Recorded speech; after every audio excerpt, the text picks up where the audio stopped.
If you could ask God any one question and you knew he would give you an answer right now, what would you ask him? What would you ask? Well, it may not be surprising, but by far, the number one questions that Americans ask is, why does God allow pain and suffering in the world? Does that surprise you? Didn't surprise me. You know, if you've never asked the question, why is there suffering? Why is there pain in the world? The chances are you will when it strikes you full force, or it strikes a loved one full force. And you know what? It's going to come. It's going to come. Jesus was honest. Jesus said, you're going to have suffering. Jesus said this in John 16:33. He said, you will have suffering in this world. You will. But why? All I could do would be to look at you and give you a four-word answer. I do not know. I don't know.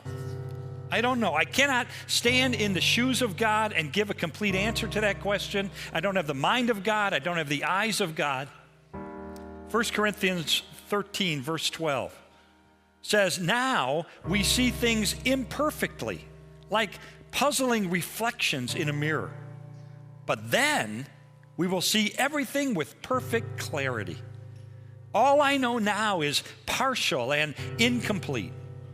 But then I will know everything completely, just as God now knows me completely. So if you ask me, why do individual events of pain and suffering happen?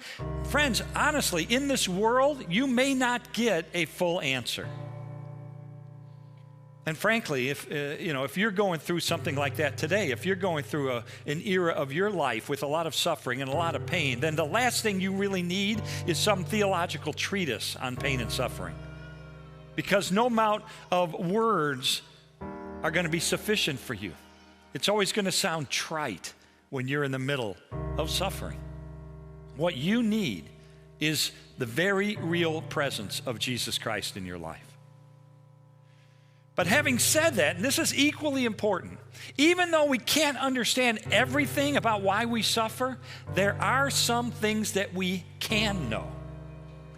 Even though suffering is not good, God can use it to accomplish good. Now, you might hear that and you say, well, no, wait a second. Hold on. Let's not skim over that.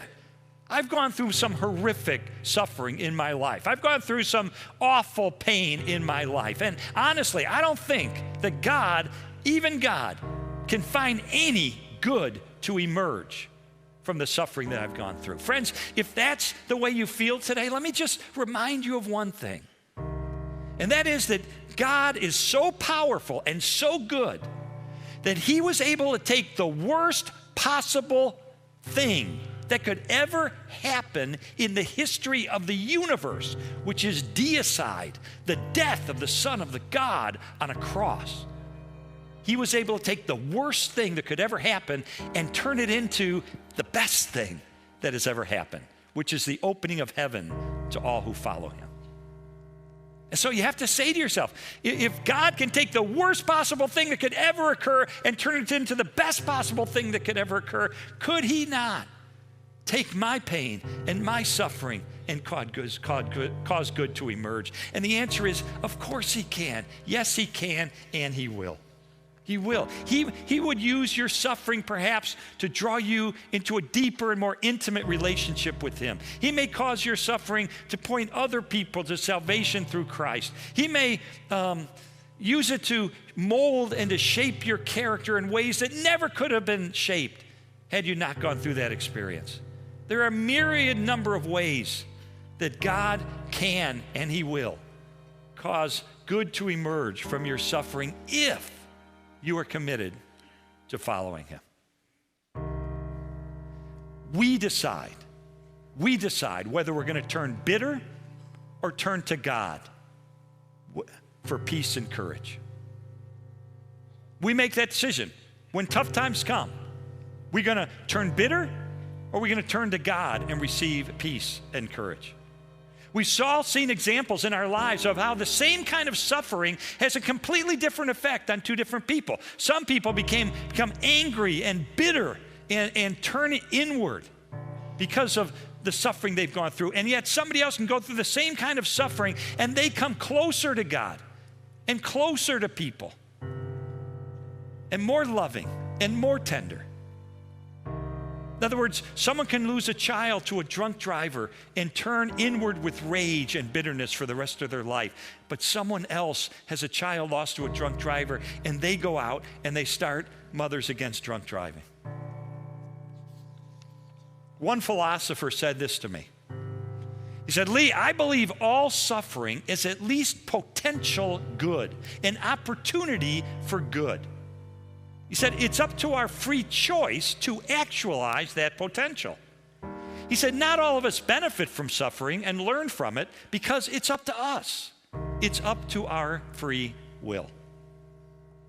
So we make the choice. Are we going to run away from God, or are we going to run to God?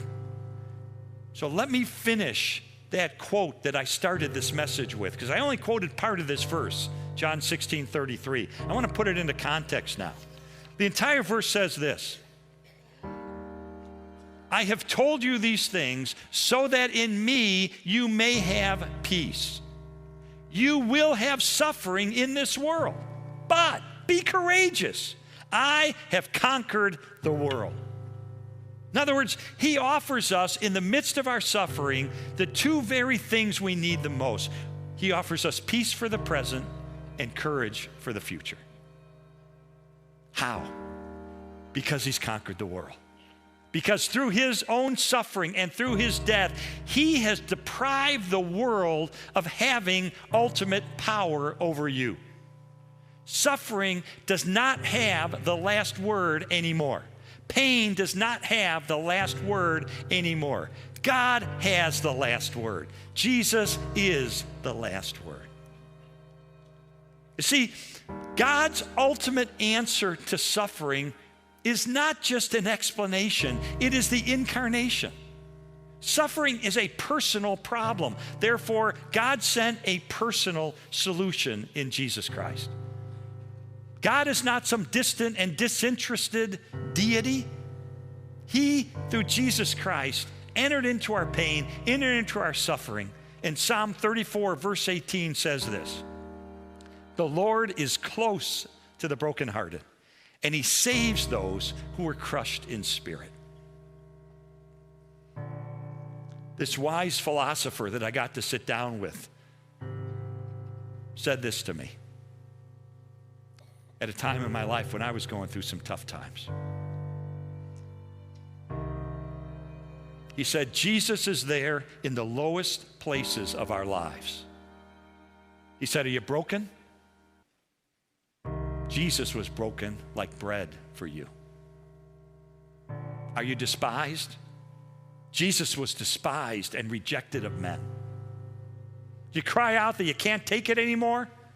Jesus was a man of sorrows and acquainted with grief. Did someone betray you? Jesus was sold out for 30 pieces of silver. Are your tenderest relationships broken? Jesus loved and he was rejected. Do people turn from you? Well, guess what? They hid their faces from him like he was a leper. Does he descend into your deepest hells? Yes, he does.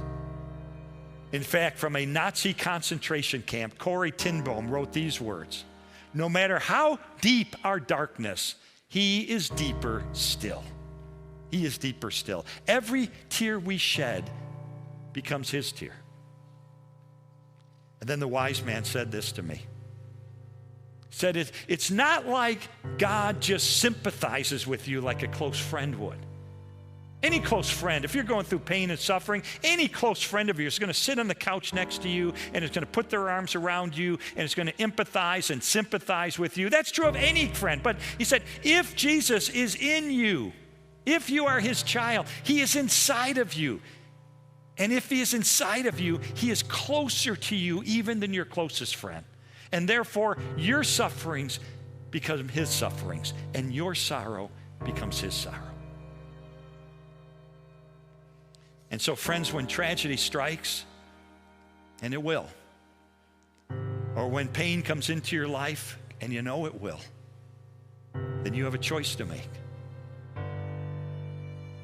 Do I turn away from God and turn bitter? Or do I turn to God and find hope and peace and courage? Peace for the present, courage for the future.